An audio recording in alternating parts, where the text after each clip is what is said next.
Selamat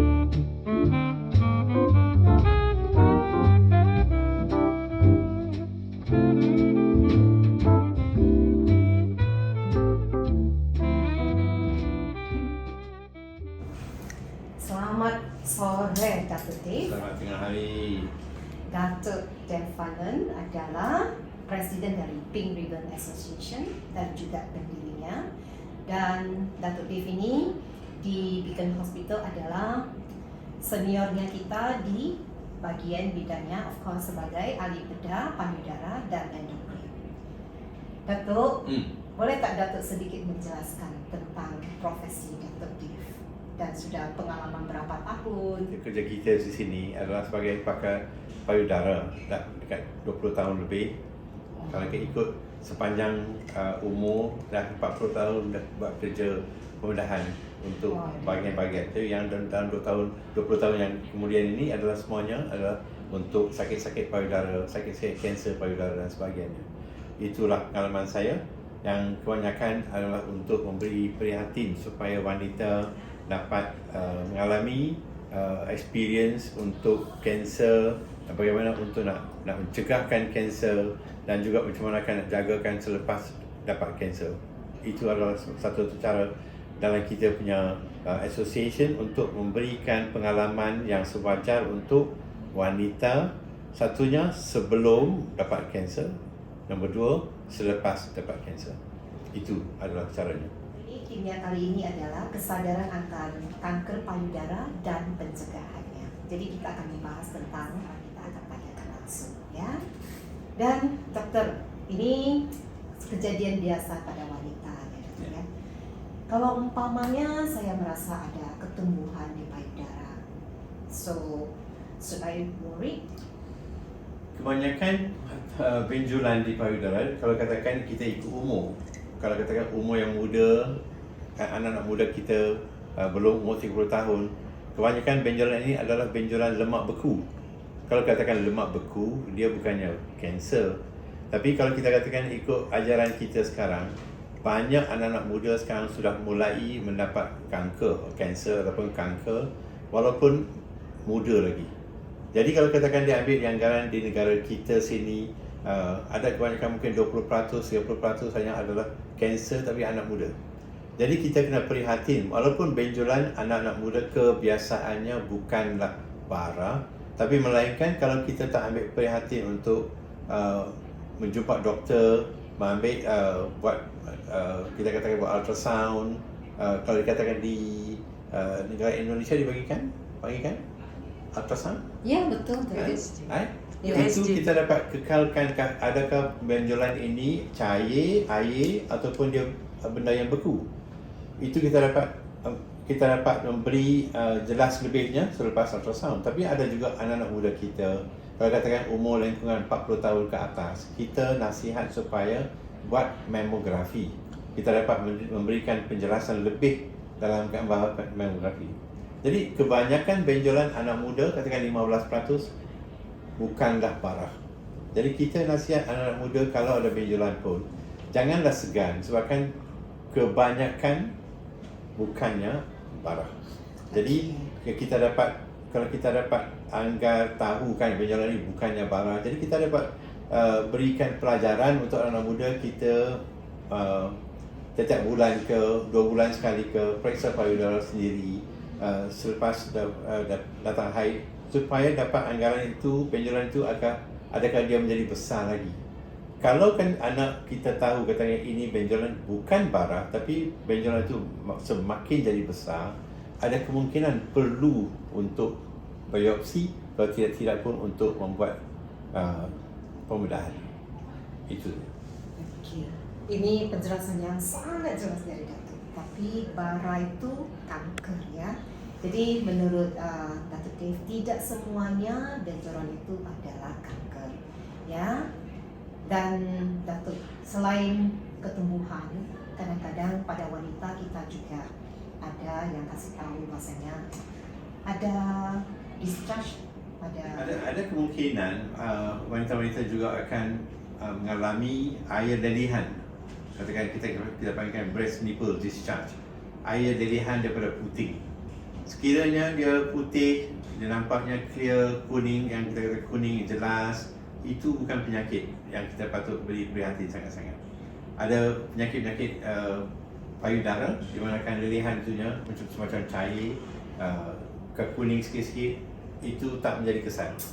Tapi yang patut memberi perhatian adalah bila air lelehan itu menjadi, kita katakan coffee ground, macam katakan warna macam coklat. Kalau tidak menjadi bahan darah, Coklat seperti warna kopi gitu. sebenarnya warna kopi. Itu yang warna kopi itu mungkin ada penyakit tapi bukan barang. Tetapi sekiranya ia nampak macam darah, jelas-jelas darah, walaupun dia nampak 1 titik ke 2 titik ke, itu patut kita memberi perhatian untuk menjelaskan dengan doktor adakah kemungkinan ada biji yang dalam kecil walaupun tak rasa dengan jari, mungkin ada penyakit barang. Ada kemungkinan juga wanita mendapatkan lelehan darah semasa waktu mengandung. Sebabkan itu adalah payudara dia tegang, kadang-kadang dia berdarah sikit-sikit. Itu patutnya kita jumpa doktor, ambilkan penjelasan adakah ini penyakit yang berlainan. Jadi kebanyakan terlihat tak masalah. Tinggal lagi kalau kita ambil anggaran bila ada nampak lelehan yang berdarah, itu amat serius. Itu perlukan rawatan Segera, lanjut. ya? Rawatan lanjut. Okey. Jadi semuanya dah sadar. Jadi kalau ada tanda-tanda simptom-simptom seperti yang disebutkan oleh Datuk Devanan tadi, segera ambil tindakan secepatnya, ketemu dengan doktor ahli bedah payudara langsung. Ya. Yep. Ya. Dan doktor, kita kalau umpamanya ada ketumbuhan dan pasti Datuk juga akan menyarankan kadang-kadang pasien itu melakukan biopsi. Dan dari segi biopsi inilah Datuk, kadang-kadang kita agak Takut. sensitif dan takut, enggak berani. Ya. Dan pendengaran kita dari sekeliling kita banyak yang mengatakan jangan buat. Kalau buat itu kankernya merebak, menyebar lagi lebih parah. Ini adalah katakan cerita yang dah lama. Iya. Hanya kalau benjolan itu dah nampak jelas dengan ultrasound ke, dengan mammogram ke, yang menunjukkan ini bukan penyakit yang kita patut runsing, kita tak perlu biopsi. Biopsi itu adalah satu dalam kita punya cadangan. Kalau kita buat pemeriksaan, kita nampak ada benjolan, kita buat ultrasound, step nombor 1. Step nombor 2, kita buat mammografi untuk wanita yang 40 ke atas. Step nombor 3, kita buat biopsi. Ini adalah triple assessment. Kita kata assessment 1, 2 dan 3. Biopsi itu kita untuk katakan zaman-zaman dulu kita gunakan jarum yang besar, jarum yang mukanya mulut. Tapi itu mungkin kadang-kadang kita dapat biopsi, takut-takut mungkin isi kanker tu akan jatuh di tepi-tepi. Tapi biopsi yang dalam zaman moden sekarangnya, dia adalah close biopsi. Close biopsi itu kan jarum yang masuk itu dia keluar dalam isi, tapi isi itu adalah dalam jarum itu. Dia tak keluar daripada jarum. Jadi kanser tu tak akan lari. Jadi yang kebanyakan yang banyak wanita takut tu mungkin kita ganggu. Kan kita katakan kanker ni macam sarang tebuan. Tebuan ni Betul. sarang tebuan, betul? Ya, ya. Sarang tebuan. Kalau kita ganggu sarang tebuan, mungkin tebuan tu lari. Tidak. Untuk biopsi zaman sekarang is called closed biopsy system.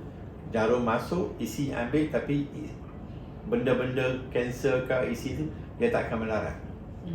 Jadi yang penting nasihat adalah kebanyakan walaupun keperluan biopsi adalah sebagai dinasihat oleh doktor, right? Selepas biopsi, inilah nasihat saya supaya selepas biopsi kita membuatkan pressure atas tempat biopsi itu supaya tidak berdarah. Kebanyakan wanita selepas biopsi dia nampak lebam. Apa lebam?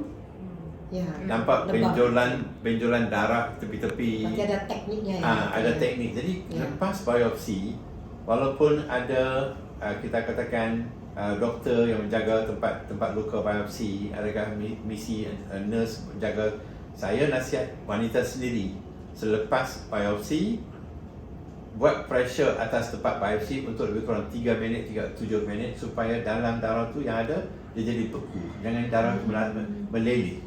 Sebabkan yang kita khawatirkan kadang-kadang kanser sel kanser tu Kalau pun dia tak keluar daripada jarum. Tapi kalau tempat kanser tu berdarah, kanser sel tu akan juga melarat ke kulit.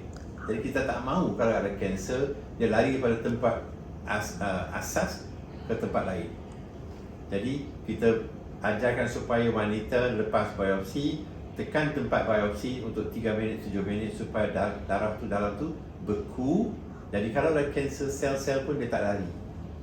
Itu adalah nasihat penting. Ini nasihat yang sangat penting untuk dibawa balik oleh ibu-ibu ya. Tolong di-share kepada teman-teman dan keluarga ya. Ini memang sangat penting. Dan Datuk, kalau sekiranya pasien itu sudah dibiopsi dan hasil tesnya itu positif Datuk, ya pasien itu pasti sangat sedih Yes. dapat tahu ya. Biasanya kalau dari segi nasihat Datuk, apa next step dari sini? Sekiranya biopsi itu positif, kalau dia positif tapi kita tengok dua kita akan peraturan. Kalau kan dia biopsinya positif tapi bukan kanser, Ya. bukan kanser, itu maknanya benjolan itu ada kemungkinan perlu dibuang, ada kemungkinan sebabkan dia bukan kanser mungkin tak perlu dibuang. Kalau sekiranya anak itu muda, benjolan itu nampaknya kebiasaannya walaupun nampak berlainan tapi dah biopsi katakan dia bukan kanser, kita tak perlukan buat rawatan pembedahan. Kita boleh nasihat wanita itu, katakan datang balik lepas 6 bulan ke, lepas tahun ke, buat ultrasound lagi sekali. Kita pastikan benda itu bersamaan dengan yang dulu, lanjut saja. Tapi sekiranya biopsi itu positif untuk kanser, kita patut bincang dengan wanita, bukan, adakah ini perlu rawatan kanser untuk pembedahan dulu? Adakah keperluan untuk kita bagikan ubat-ubatan lain supaya kanser itu mengecut? Ya.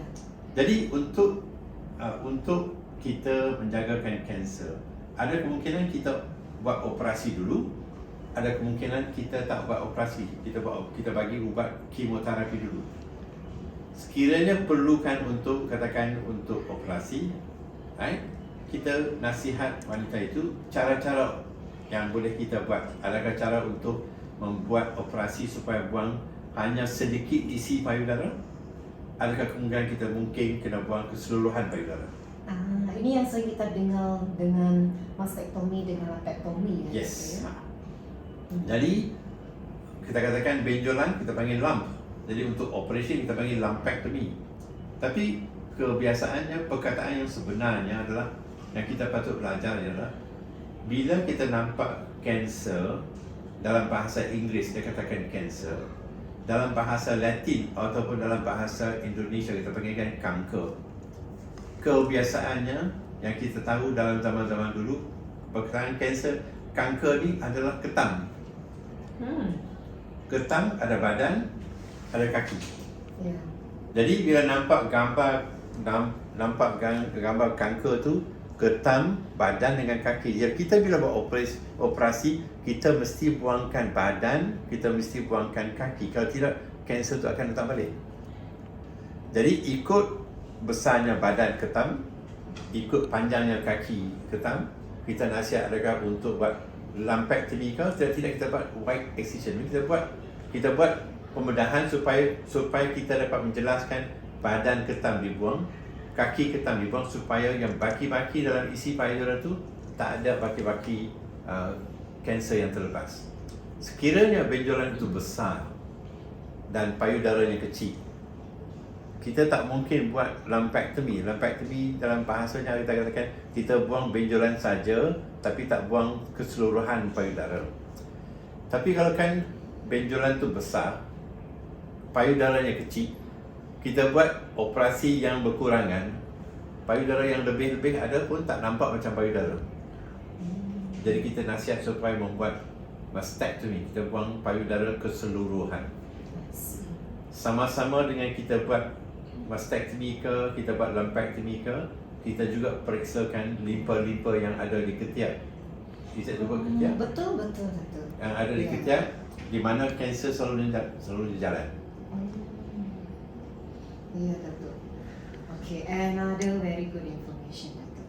Okay, kalau sudah siap operasi, apakah bisa dengan secepatnya itu langsung membuat rekonstruksi untuk payudara, ya, karena perempuan itu kan trauma ya Datuk ya. Yes. Kita betul-betul down dan kita mau pemulihan yang cepat, dan itu yang kadang-kadang mungkin yang memberhentikan seseorang itu untuk datang untuk operasi. Yes. Ya, so kalau masa pemulihannya itu dengan masa untuk kita buat reconstruction untuk breast. Untuk reconstruction payudara ada dua cara. Satu cara adalah kita buat reconstruction sebagai seterus dalam perjalanan satu.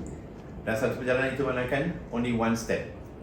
Kita buat operasi untuk kanser payudara, kita buat reconstruction terus menerus dalam satu step. Tapi itu adalah untuk kanser yang kecil. Okay. Mungkin payudara yang kecil. Sebab kan kalau kita buat reconstruction, kita mesti menjelaskan supaya isi yang kita ambil untuk reconstruction itu bersamaan dengan isi payudara yang sebelah. Kalau kan kanser sebelah kanan, tapi kita nak ambil isi daripada belakang ke, kita ambil isi daripada bawah tempat ada lemak, tapi nampaknya isi tak cukup dan tak akan bersamaan dengan isi payudara sebelah kiri, itu maknanya reconstruction kita buat tapi tak nampak cantik. Betul. Yang kedua, kita nasihat supaya reconstruction kalau bolehnya, kalau nak dapat bersamaan, kadang-kadang kita nasihat supaya reconstruction dibuat lambat, lepas tahun. Selepas kanser tu dah jelas pulih, kulitnya cantik, kemoterapi dah habis, radiasi dah habis, kita nampak kanser tu tak berulang, Ya. baru kita panggil balik supaya kita nasihat untuk reconstruction.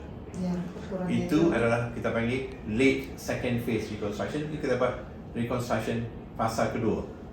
Baik. Ada kemungkinan kalau kanser tu betul-betul berlarutan, stage 3, kulit pun kena, puting pun kena, kanser tu melarat tepi-tepi kulit, itu kulit semua tak cantik. Jadi kalau kita buat reconstruction dengan terus menerus, mungkin reconstruction itu tak akan berjaya. Sebab kan kita belum jelas dengan kemoterapi, dengan radioterapi, ada kemungkinan kanser tu akan datang balik. Itu adalah nasihat yang tak terbaik. Jadi reconstruction boleh dibuat sejurus dalam satu perjalanan untuk kanser yang kecil, payudara yang nampak sihat, kulit yang sihat, kita buat dengan satu step. Tapi kalau nampaknya kanser tu berlarutan, nasihatnya supaya kita jelas buat operasi pertama, buat kemoterapi seluruh bagi semua kansernya hilang, kita buat reconstruction sebagai fasa kedua mungkin setahun selepas. Baik. Dan ini isu-isunya wanita di luar. Kalau umpamanya ya nggak ada masalah, tapi kan semua ibu-ibu kan mau cantik. Jadi di luar tuh banyak godaan, ada implant, ada collagen filler, ada breast mask. Apakah itu disarankan atau memang tidak disarankan? Implant adalah satu cara. Kita kata kalau kita buat operasi untuk reconstruction, itu adalah satu cara kita katakan, bukan kata mahal sangat, tapi mungkin lebih mahal daripada implant. Implant lebih murah. Implant operasi lebih senang. Jadi kalau kita kan ada pesakit, kita katakan dia nak buat reconstruction tapi nampaknya kanser tu kecil, isi payudara, kulitnya cukup cantik sama dengan sebelah kiri, sebelahan. Kita buat implant terus menerus. Tapi kadang-kadang implant tu, kalau katakan dalam setahun, 2 tahun tu, implant tu sama shape, dia punya shape dia punya size semua sama. Tapi payudara yang sebelah, ikut umur akan, dia akan shrink. Payudara kita akan mengecut. Jadi ada kemungkinan lepas 2 tahun, 3 tahun, implant tu nampak cantik, sebelah tepi itu mungkin berlainan sikit. Jadi tapi ada perbezaan. Implant kita boleh tukar bila-bila. Jadi kalau tak suka sangat dengan saiz dia, kita tukar lagi sekali. Tapi kalau katakan nak membesar lagi, ikut kalau ada kulit yang cukup, kita boleh besar lagi. Tapi implant ada baiknya. Walaupun dulunya kita katakan implant mungkin menjadikan risiko kanser, itu adalah zaman dulu yang 20 tahun, 30 tahun dulu yang gunakan silikon implant. Tapi aman ya Datuk ya? Sekarangnya semuanya bagus. So it's not a problem. Untuk nasihat kolagen, ini very important. Ini adalah satu-satu penting perkara yang kita tahu. Kolagen tu kita dapat daripada isi ikan. kulit ikan. Kita dapat daripada kuku-kuku semuanya. Kita dapat daripada telur. Kita dapat daripada kebanyakan protein. Kolagen tu adalah untuk menjadikan isi payudara kita jadi penuh. Tetapi kalau ada bara, kolagen, kita yang tahu sekarangnya, kolagen akan melaratkan kanser itu. Asalkan kita nampak macam kolagen tu sebagai macam pokok, dia akan naik daripada akar, masuk ke dahan-dahan, masuk ke daun-daun. Jadi kalau dalam isi payudara itu ada bara, bara itu atau kanker itu akan melarat. Jadi wanita yang ada kanser atau kanker payudara, jangan menggunakan kolagen. Yang penting sekali adalah kolagen yang murah sekali adalah datang daripada mana? Spirulina. Benda spirulina yang kita beli daripada kedai, katakan makan 6 biji sehari, 8 biji sehari. Sebabkan protein spirulina itu adalah glycine dengan proline. Dua benda dalam kolagen ini akan melaratkan kanker. Kita nasihat wanita yang sudah, kalau ada pun kanker, jangan menggunakan kolagen. Walaupun nak rasa cantik, cari cantik jalan lain. Alright? Ada satu lagi Datuk, breast mask. Breast mask ni kebiasaannya adalah untuk membesarkan payudara. Okey. Tapi benda yang digunakan adalah hormon estrogen. Jadi kalau kita anak muda kita umur 12, payudara menjadi besar, umur 18 jadi besar. Payudara akan menjadi besar selagi ada estrogen, hormon. Jadi kalau kita guna masker untuk apa-apa untuk nak menjadikan payudara menjadi besar, tapi estrogen adalah dalam 70% wanita, estrogen adalah menjadi punca pertama kanser. Berarti bahaya dia. Jadi kita nasihat untuk kebiasaannya, wanita kebiasaannya, asalkan payudaranya sihat, kalau nak guna kolagen sebagai cara makanan, gunalah makanan telur ke, protein ke, semuanya, alami, ikan, kulit ikan, semuanya ada kolagen. Tetapi untuk kolagen untuk nak cucuk dalam payudara, jangan. Benda-benda yang ada estrogen yang kalau pasang di payudara pun jangan. Itu akan memberikan kesan-kesan yang punya banyak efek samping. Okey, itulah nasihat. Okey, dan ibu-ibu yang lagi mendengarkan, sekarang sudah cukup jelas dengan apa yang Datuk Dave jelaskan tadi tentang implan, tentang kolagen, tentang breast mask Jadi sudah paham. Dan ada satu lagi ini yang selalu jadi hot topik tentang aktris Angelina Jolie. Angelina Jolie begitu buat tes DNA kan dia langsung ambil tindakan untuk membuat mastektomi. Dan dari penilaian Datuk, apakah ini satu tindakan yang tepat? Yang kita tahu sekarang kalau katakan di Indonesia, mungkin dekat kita yang setakat tahu dekat tahun 2021 kan, tahun lepas kan, mungkin 2 tahun dulu, lebih kurang 60,000 wanita dapat kanser payudara. Tapi yang menjadi masalah adalah lebih kurang 60% adalah kanser dalam garisan stage 3 dan stage 4. Ada kemungkinan banyak wanita juga meninggal tiap-tiap tahun oleh sebab lambat datang, lambat kesan, mungkin tidak mendapat rawatan yang walaupun kita cuba-cuba setepat.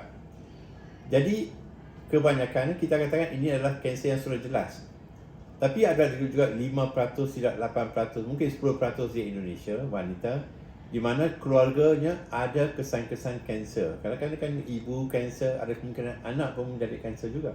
Dari genetik Itu genetik. Itu maknanya dalam badan wanita itu ada jin yang sudah rosak. Kita panggil berkawan, breast cancer gene 1, breast cancer gene 2. Itu maknanya jin dalam badan sudah rosak. Itu mereka daripada ibu ke daripada ayah. Jin tu dipindah ke anak. Kalau jin ini yang satu dan berkah 1 dan berkah 2 yang jadi positif, ada kemungkinan kalau kan dalam rumah itu ada 2 anak lelaki, 2 anak perempuan, ada kemungkinan 1 anak perempuan dapat kanser payudara, ada kemungkinan 1 anak lelaki pun boleh dapat kanser payudara. Jadi dalam cerita Angelina Jolie, dia punya nenek ada kanser ovari. Dia meninggal awal. Dia punya mak Angelina Jolie punya mother kanser payudara, kanser ovary. Itu manakan berkah 1 positif, berkah 2 positif. Itu manakan Angelina Jolie 85% bila dia sampai ke umur 50 tahun, dia kemungkinan dapat kanser payudara. 85%. Itu makanya Kalau kita katakan kebiasaan wanita biasa umur 50 tahun, hanya 5% dapat kanser payudara. Untuk Angelina Jolie, kalau dia sampai umur 50 tahun, risiko dia mendapat kanser payudara adalah 85%. 60% dia dapat kanser ovary.